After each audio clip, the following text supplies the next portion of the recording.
Muy buenos días y ya le damos la bienvenida a Susana Mangana, analista internacional que ya está en Montevideo, que estuvo en la misión que fue al Líbano, que conoció a las familias que finalmente van a llegar a nuestro país como refugiadas. Bienvenida, un gusto. Hola Ana María, buenos días. La verdad que sí, fue un viaje enormemente desafiante, pero también un placer poder conocer a estas familias, las cuales algunas de ellas muy pronto van a poder reasentarse aquí en territorio uruguayo. ¿Cómo fue esa llegada al Líbano? ¿Dónde es que estuvieron ubicados ustedes como misión que obviamente los responsables de gobierno, no en tu caso, tenían que entrevistar a las familias? Bueno, en realidad las entrevistas eran, digamos, convenidas ya de antes, pero todos trabajamos en esa faceta o en esa parte de encontrar a las familias.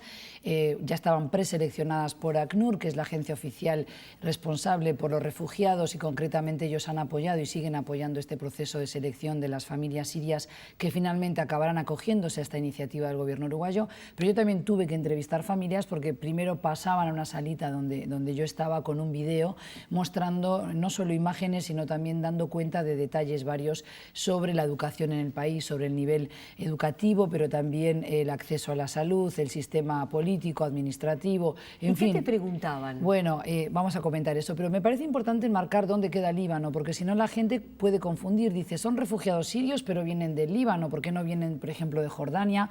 Que hemos hablado y mucho de los campamentos de Satari, por ejemplo, de refugiados sirios en Satari, en Jordania.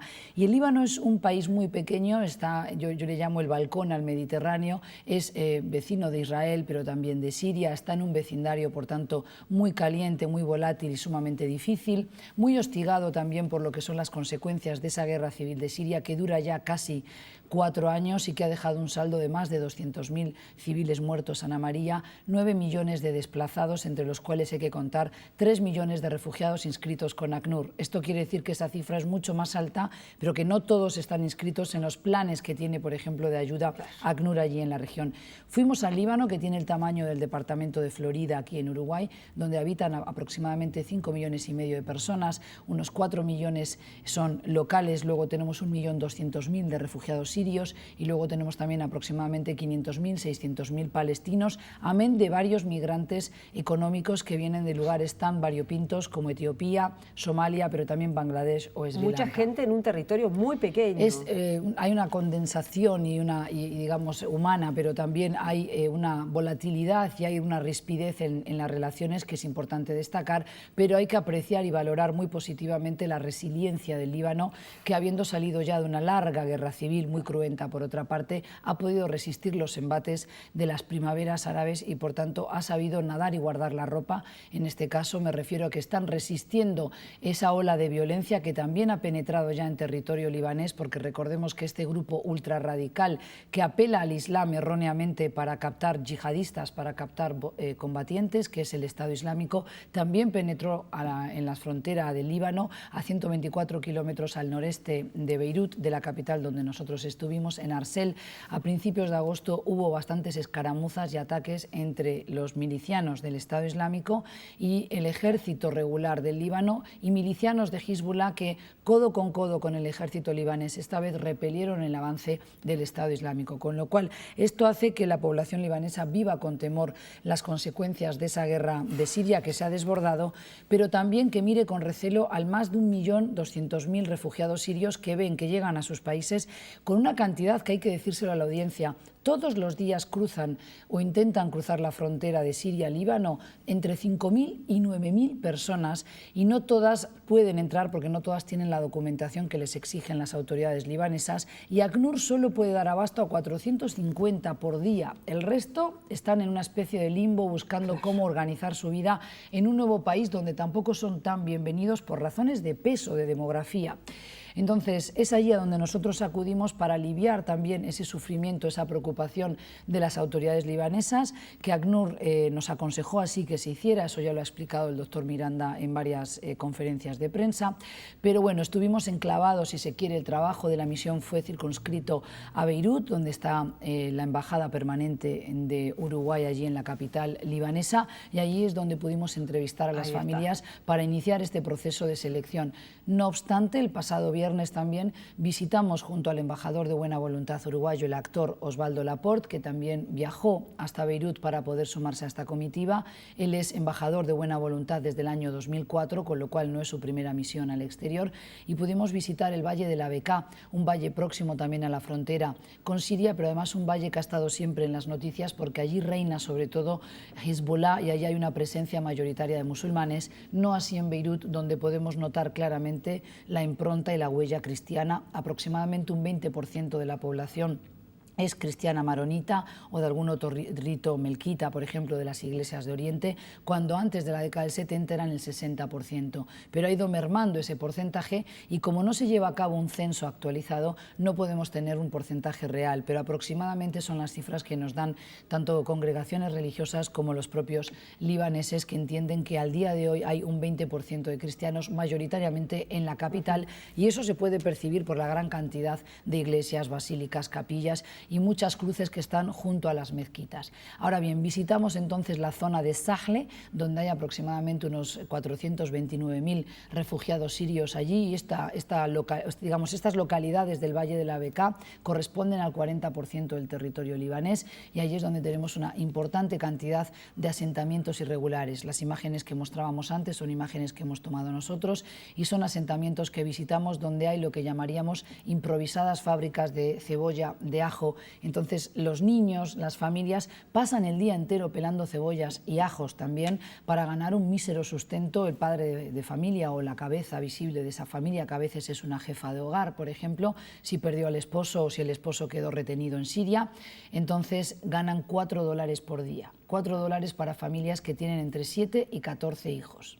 Entonces, es una situación muy crítica y esto es realmente algo que hay que aplaudir, la iniciativa del gobierno uruguayo, porque hay mucha gente que cuestiona que solo sean 120, Ana María. Pero si podemos ayudar a un niño, si podemos ayudar a una familia, estamos dándoles una ventana de oportunidades en Uruguay para rehacer su vida, para volver a estudiar, para sonreír y sobre todo para no dormir con miedo. Muchas de estas personas están amenazadas, viven en un contexto de vulnerabilidad absoluta, hay violaciones al caer el sol. No vamos tampoco a decir que todos están sufriendo ese espanto, pero muchos de ellos llegan, toman una carpa, les dan un kit de sobrevivencia, por ejemplo, en ACNUR, pero después tienen que ir por las suyas a buscar dónde plantar la carpa, transar con algún jefe, por ejemplo, local, o, por ejemplo, alquilar alguna pieza en un edificio, muchas veces a medio construir, semiderrumbado. Entonces son situaciones muy violentas para una cantidad de niños que yo les llamaría la generación perdida. Recordemos que son 120 familias sí, las que van a venir, que va a haber un contingente... 120 individuos. Sí, 120 individuos, no 120 familias, está bien. Porque sí, si no, ahí tendríamos muchos más, sí, ¿no? muchos más, no, sí, sobre todo porque son familias con muy una numerosas, cantidad de hijos sí, muy numerosa. Entonces, que van a venir entre septiembre y octubre, febrero. Claro. Septiembre, octubre y primeros febrero. de días de octubre seguramente y después en febrero, tal como lo anunció en conferencia de prensa Javier Miranda. Y yo te preguntaba, cuando estuviste en contacto con ellos, y ya podemos empezar a ver las fotos, porque sí, bueno, trajiste fotos, sí, las fotos, ¿qué es lo que ellos te planteaban, te decían? Bien, aquí aclaro que son fotos de trabajo de las reuniones con ACNUR, no hay fotos de las personas que van a venir porque hemos firmado un contrato de confidencialidad como se debe hacer en estos casos, por tanto no divulgamos imágenes de las personas que finalmente vendrán, pero sí para que tengan en cuenta nuestros espectadores el nivel de vida y la situación crítica. Estos son escuelas, por ejemplo, en el centro de acogida de ACNUR, que recibe a toda esa cantidad de personas que han de recibir, por ejemplo, documentos para poder permanecer dentro del sistema de ACNUR, pero que además allí tienen escuelas que pudimos visitar algunas de ellas, ahí están haciendo como una especie de canto y de celebración para nosotros, para la delegación. Estas son mujeres que estaban asistiendo a un taller de sensibilización y capacitación acerca de cómo no caer en la tentación de casar a sus hijas a una edad temprana, pero ellas nos explicaban que producto de la guerra muchas de ellas han quedado viudas o tienen muchísima carga, entonces tienen temor por las hijas, prefieren casarlas a que sufran una violación. Esa es una niña divina, Haná, que va a quedar allí todavía en el asentamiento irregular en Sahle. Ella es la única niña que de ese campo irregular de refugiados, asiste a la escuela unas horas por día y al caer la tarde reúne a todos los niños en ese asentamiento y ella es la maestra de sus propios compañeritos de vida. Entonces nos pareció una historia muy bonita, muy tierna, que merece todo el respeto y todo nuestro aplauso, ¿verdad?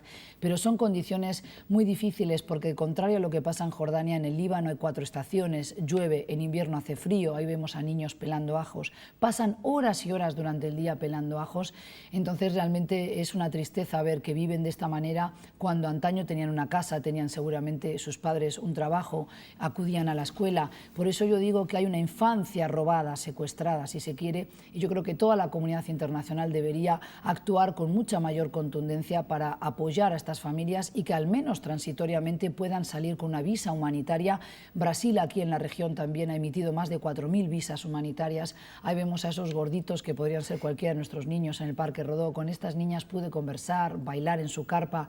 Son todas hermanitas, cuidan de una de la otra, del hermano chiquito. El padre está en Siria, no pudo entrar al Líbano, y la madre trabaja como empleada doméstica durante unas horas y ellas quedan solas en esa carpa y estamos dentro de su carpa donde viven, donde comen. ¿Solas? No hay letrinas, solas. Las cuidan en comunidad, evidentemente. Ahí estoy con Michelle Alfaro, la delegada de ACNUR en Buenos Aires y también representante de ACNUR aquí en Uruguay, que nos acompañó durante todo el proceso. Es una persona también sumamente valiosa, su experiencia en el campo, en el terreno.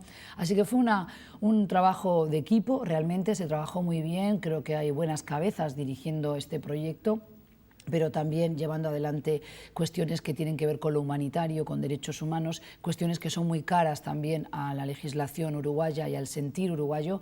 Y bueno, tuvimos oportunidad de entrevistarlos. Tú me decías qué cosas preguntan. Bueno, preguntan primero que nada dónde queda, ¿verdad?, Uruguay. Cuando les decíamos que era un país pequeño, pero al mismo tiempo le decíamos que era más grande que el Líbano, bastante más grande que el Líbano, no entendían la contradicción, ¿verdad? Entonces le decíamos que era prácticamente el tamaño de la extensión de su país natal, Siria.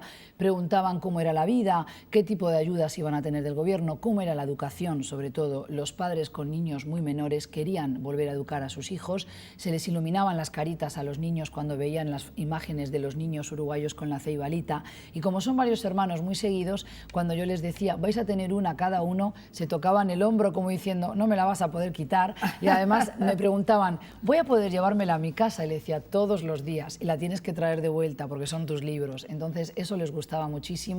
Pero bueno, en general las preguntas iban por ese lado, por el lado de la educación y del nivel de salud, porque muchos de ellos necesitan hacerse un chequeo que claramente se va a hacer antes de que ingresen al país, pero tendrán que seguir algún tipo de tratamiento porque hay personas que seguramente tengan alguna secuela postraumática, pero también algunos han sufrido algún accidente estando allí en Líbano que no han sido debidamente tratados en el hospital. ¿Cómo, desde tu percepción, cómo ves esa inserción de estas familias? Yo creo que en Uruguay estamos demasiado temerosos cuando en realidad el Uruguay ha sabido, y lo hemos dicho muchas veces contigo en esta columna y en otros programas especiales que hemos hecho al respecto, es un país compuesto por inmigrantes de muy distinta procedencia y de distintas lenguas. Es verdad que hoy hay una homogeneidad y una uniformidad en la sociedad uruguaya que se nos antoja que es a veces hasta un tanto excesiva, ¿verdad? No somos tan multiculturalistas en nuestra actitud como muchas veces se cree, no por el hecho de que haya muchas culturas conviviendo armónicamente significa que tengamos una actitud proactiva hacia recibir otras culturas, pero yo creo que en el caso de estas familias ellos tienen ganas de volver a reasentarse en un sitio donde haya paz, donde haya estabilidad, de educar a sus niños. Los niños son muy chiquitos, pudimos ver hasta niños de edad muy temprana, o sea, de meses como niños de 1 año y medio, de 2, de 4, así, hasta llegar a la plena adolescencia y algunos veinteañeros también, con lo cual yo creo que son tan pocos, es una masa crítica tan pequeña que van a pasar bastante desapercibidos una vez que se asienten en aquellos lugares donde encuentren trabajo y donde encuentren vivienda, que eso también se está trabajando ya desde la coordinación del doctor Miranda, con lo cual eso también está ya bastante avanzado. Pero realmente me parece que al principio va a haber seguramente una correntada de solidaridad muy fuerte del pueblo uruguayo. Después, cuando ya estén bien integrados, bien asentados, ellos mismos tendrán que ir buscando sus caminos. Una cosa que hay que destacar, que a nosotros mismos a veces nos costaba comprender, pero que lo trabajamos en equipo también, en esas noches también de comunicarnos, de intercambiar opiniones, es que no hay que sentirlo como un fracaso si estas personas, Ana María, llegan, se instalan transitoriamente unos meses, 1 año, 2 años quizás, y regresen a su país si es que un día termina la guerra y se dan las condiciones para que regresen regresan a su país. Eso es lógico, es lógico. Todo migrante, pero sobre todo aquel que se ha visto forzado en exilio, quiere volver al país, como ocurrió con los uruguayos de Australia, de España o de Estados Unidos, que volvieron alguna vez al Uruguay. Entonces, es interesante que no lo veamos como un fracaso, sino que nosotros ya hemos cumplido, les hemos dado la promesa de un reasentamiento en el Uruguay en condiciones dignas, sin lujos, pero en condiciones dignas, y si eso es bien aprovechado por estas personas y nosotros aprendemos también de ellos, de su tesón, de su capacidad de imaginarse en otro país tan alejado geográficamente del suyo, creo que es una situación de ganar-ganar para ambas sociedades. ¿Y los adultos? Bien. Porque yo leía la información que no son solo agricultores, sino que pueden dedicarse a otras actividades. Claro, en esa gran cantidad de personas hay personas con un perfil más rural, otro más urbano, personas que habiendo venido del campo se han instalado en Damasco, en otras ciudades como Hama, como Alepo, que son ciudades que fueron muy hostigadas por el cerco del ejército y del gobierno sirio, con lo cual muchos provienen de esa zona, ciudades que han sido netamente también industriales en las últimas décadas en Siria, que tenía un comercio importante con Turquía, por ejemplo, la producción automotriz de Siria era muy importante, con apoyos también de la industria rusa. Lo que vemos es gente que tiene un perfil claramente rural y otros que tienen un perfil que se ajusta más a vivir en una ciudad, algunos que han sido dueños de restaurante, otros que podrían trabajar perfectamente en la construcción o como choferes o como guardia de seguridad hasta que aprendan los rudimentos de la lengua. No olvidemos que los sirios, al igual que los libaneses, son descendientes de fenicios, son descendientes de los famosos mercaderes de la ruta de la seda, llevan en su genética, en su ADN, la capacidad de adaptarse, pero también de negociar precios, son buenos negociadores y yo creo que en poco tiempo van a poder instalarse en el Uruguay sin demasiado problema. Susana, gracias. Nos reencontramos la semana que viene. Así será.